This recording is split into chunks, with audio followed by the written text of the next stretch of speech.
and Support Bill. I would like to start by thanking the Noble Lord Storey, for introducing it.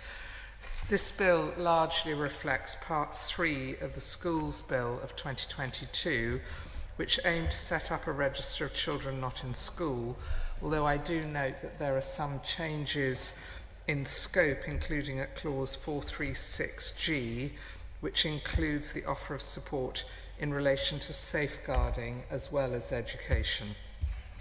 I'd also like at this point to acknowledge the tireless work of the Noble Lord Soley, who long campaigned on this issue, and I hope very much he's watching our debate today. At that time, we acknowledged in this House that there are three main groups of children who are educated at home. Firstly, there are those whose parents positively believe in home education and actively choose it for their children. Secondly, there are those children who have not thrived at school, perhaps because of bullying or unmet needs in relation to special educational needs and disabilities, and whose parents feel they have no choice but to educate them at home, although initially they would not have chosen to do so. And finally, there are those children who are not in school, but neither are they receiving an education at home, and where, as we've heard across the House, there are significant safeguarding concerns. So a register should permit those parents who choose to educate their children at home to continue to do so. Combined with support, it should help those parents who would prefer their children to be in school and who might be struggling to educate them at home.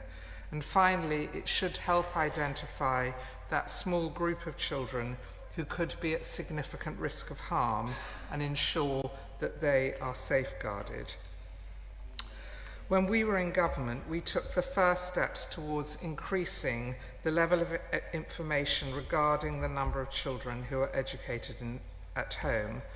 In February 2024, the Department for Education published experimental data to try and shed some more light on this area, although I would note that it does use data from 95% of local authorities, and now for the first time we have data on each of the three school terms.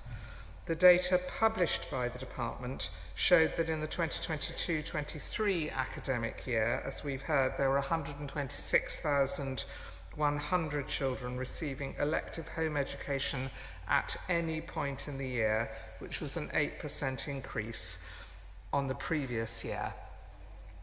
We recognise that this is an area of great sensitivity for parents, and we're clear that parents have the right to educate their children at home if they wish to.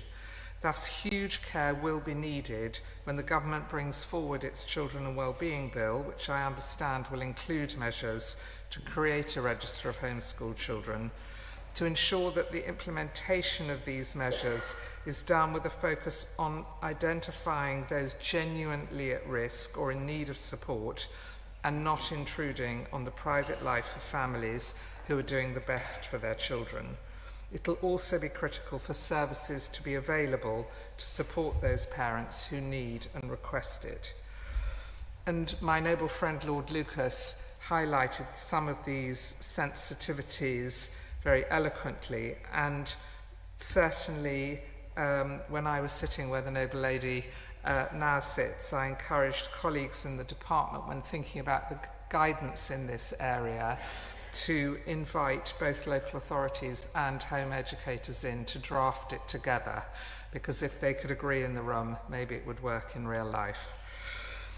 Something she might want to consider.